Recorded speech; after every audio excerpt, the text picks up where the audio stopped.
Okay. Now the pond just looks like a blob. It doesn't have the cool moon reflection, now it just looks like a bowl of jelly. I don't even know what that's supposed to be. That looks like maybe one of those big goo monsters from Pikmin or something.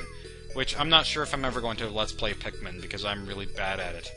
And there's the sad Boo sheets again, with the Wario mustache mouths. I guess those are actually... No, those are definitely like ghost sheets for Halloween or something. Oh, and that's sad. All the ghosts at the very bottom of the screen that were in that big parade line, they're gone now. They're not parading through the village haunting everyone anymore. That's unfortunate, I guess. The daylight kills everything. I feel like the daylight kills everything sometimes. Because everything that I do that I think is worth doing, I always do at night. I'm a nocturnal being. I'm an owl. I am most definitely an owl. I am not Owl from Winnie the Pooh. I am not a bookworm. I am just an owl. I didn't even see where the star went. I need to be paying more attention. Attention.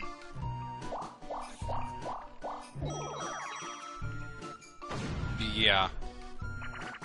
I think maybe the reason that we still do things... stupid throat. I think it's the reason that we might be doing everything in the daylight instead of at night, because the night is so much cooler most of the time, and it's not hot and sweaty, and it's, you know, it helps you to think, and it's usually quieter.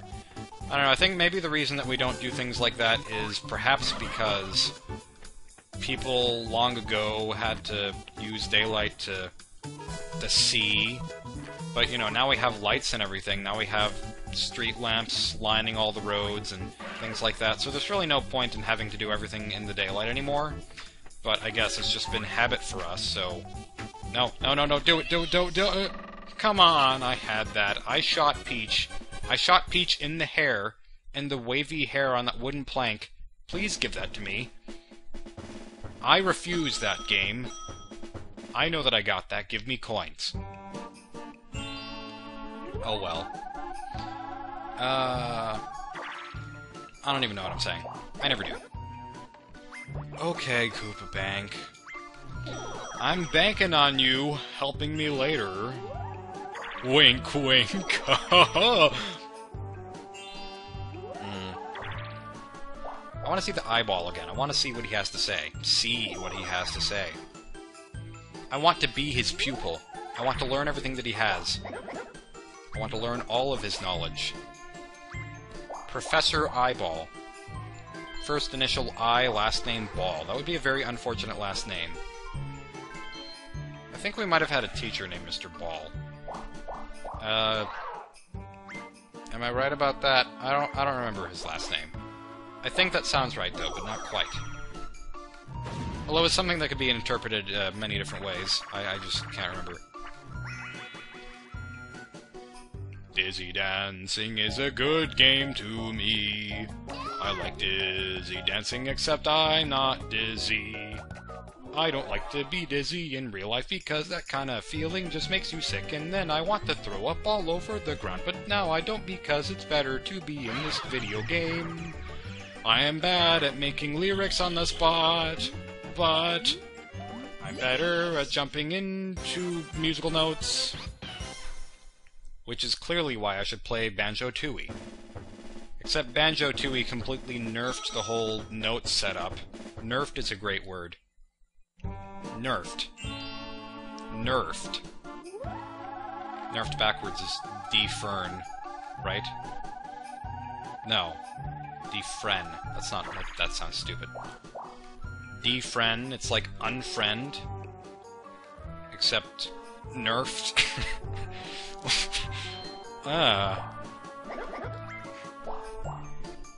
But yeah, like, in Banjo-Kazooie, there's 100 notes in every level, and that just makes it really cool, you know? 100 notes in every level, it's a lot to collect, it's like collecting 100 coins in Mario and something like that. it actually feels like a challenge. And then in Banjo-Tooie, the notes might as well not even be there, because there's like 30 of them in every level. Maybe 30.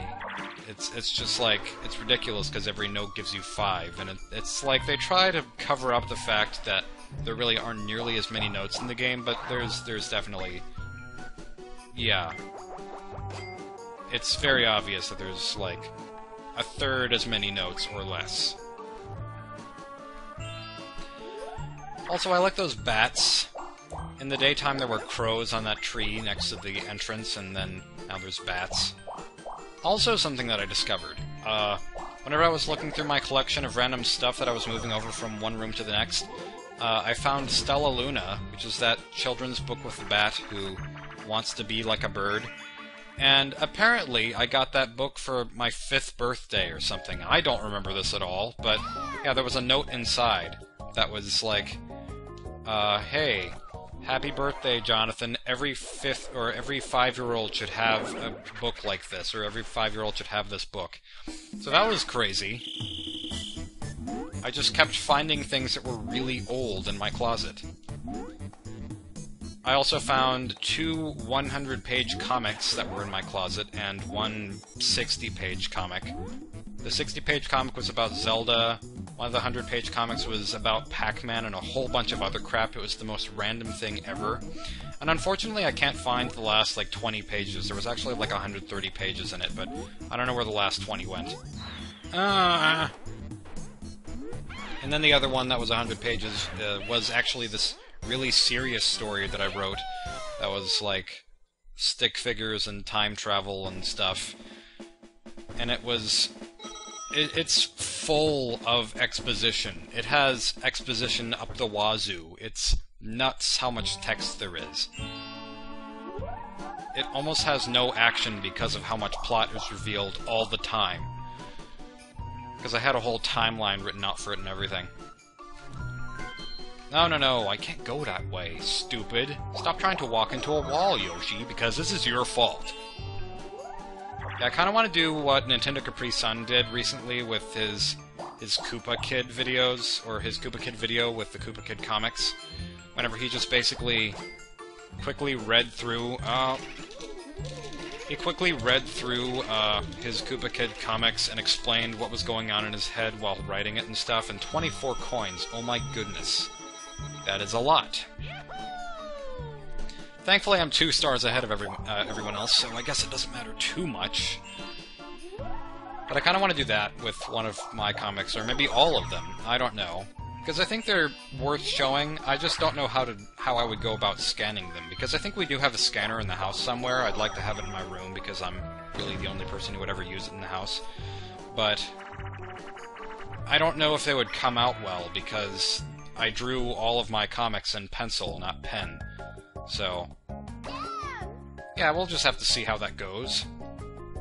The sly, shy guy will try to fake you out. Oh, I see what you did there, Nintendo. Nice job with the assonance, or the rhyming, or the whatever that's called. I don't think it's alliteration. I think that's the first sound of a word, and then assonance is like the second sound of a word, or the last sound of a word. Sweet, I actually did something right for once. That's a first. That's a frist. Frist comments. Oh, now it's going really fast. No! Okay, Donkey Kong, I'll give that to you. You know all of this Shy Guy's tricks. You've been cheating. You've been sliding aces of spades under your chair. Now you're using them as trump cards. Donald Trump cards. You're fired, Donkey Kong. You're gonna have to turn in that tie. That business tie is ours. Why does Donkey Kong wear a tie? He's not a formal monkey. He's like the least formal of all the Kongs. I mean, just consider Diddy Kong, I guess.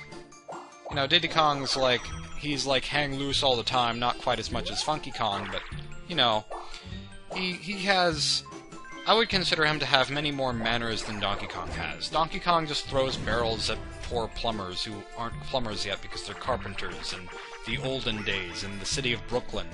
Because that's where Mario came from. Mario came from Brooklyn, and then he found a magical pipe, and he went to Mushroom Kingdom, and then he lived there happily ever after, while saving a princess from a giant turtle, and now the princess is in a turtle costume because she's his biggest fan.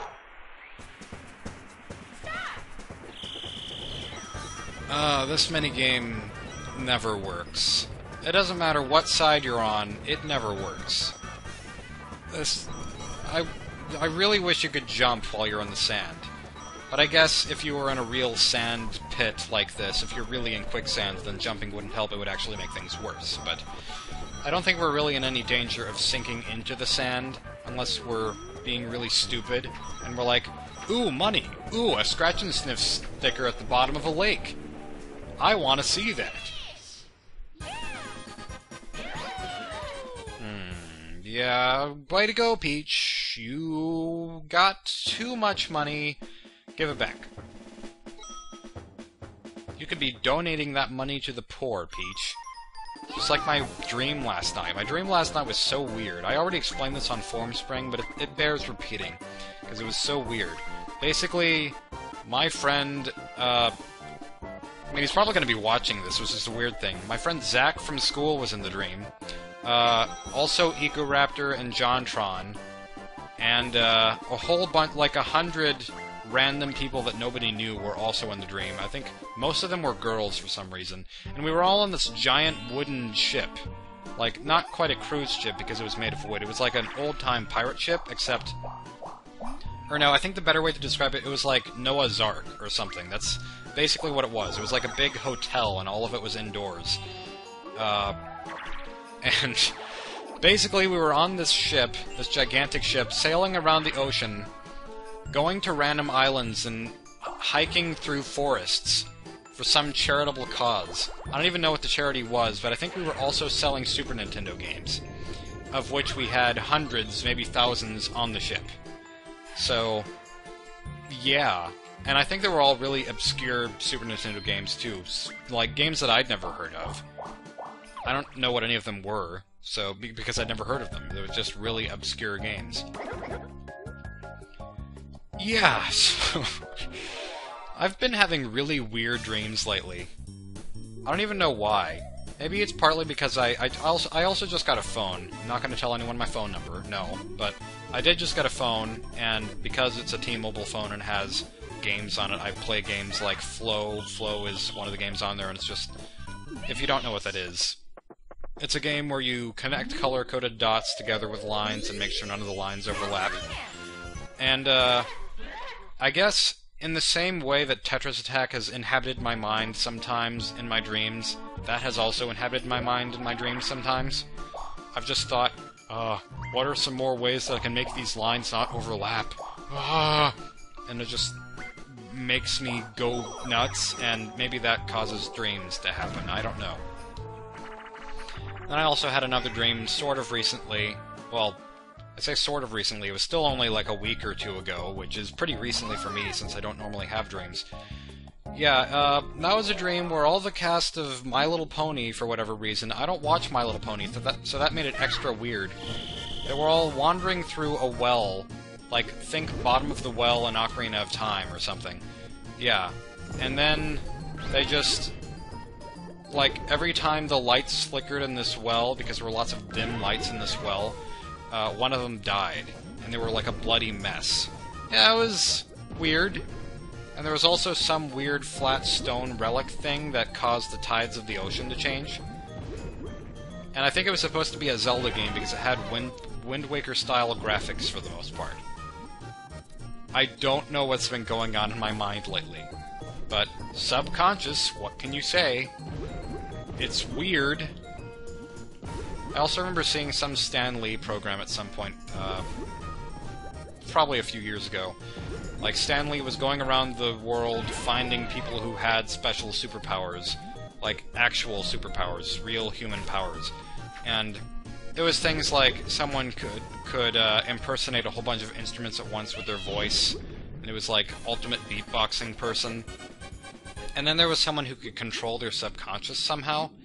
So, basically, he could fall asleep and have a dream, and then just wake up in the middle of the dream intentionally and write down everything that he just saw in his dream, and it would always be some kind of premonition of the future. Which I guess premonition of the future is redundant, because premonition means it happens in the future, but you hear Raucous laughter, but none will answer the door. I know it says Raucous something, but Raucous. I just bumped the microphone. That's gonna ruin the world. I just broke the universe. Anyways, I was just getting Coca-Cola, because my voice is getting raspy.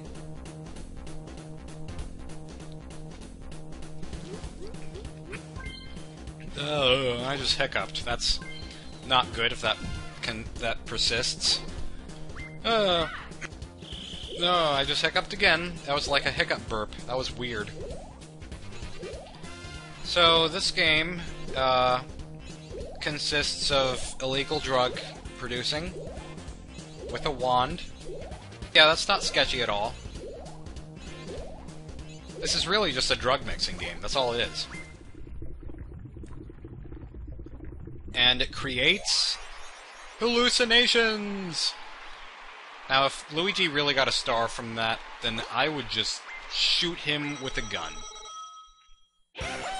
If that's an antique, I will eat my hat. That's the best line in all of video games. Well, maybe not, but that's the best line in Luigi's Mansion. I don't know why I thought of that. And hooray for Boo Coffins! I'm sure that this minigame was inspired by Super Mario 64 with the coffin room in Big Boo's Haunt. I was thinking of titling one of these Horrorland videos Big Boo's Haunt. I'm not sure if I'm still going to do that, but if I did, then you'll know. But now that I've said that, I'm probably going to try to think of something else. I usually do think of the titles for these videos before I actually make the videos, but only with Mario Party games. Like, with the Mario Party games, I already know what's basically going to happen, because it's impossible to determine what's going to happen, so... And I don't want to spoil anything, so I just pick random names beforehand, and then it just works.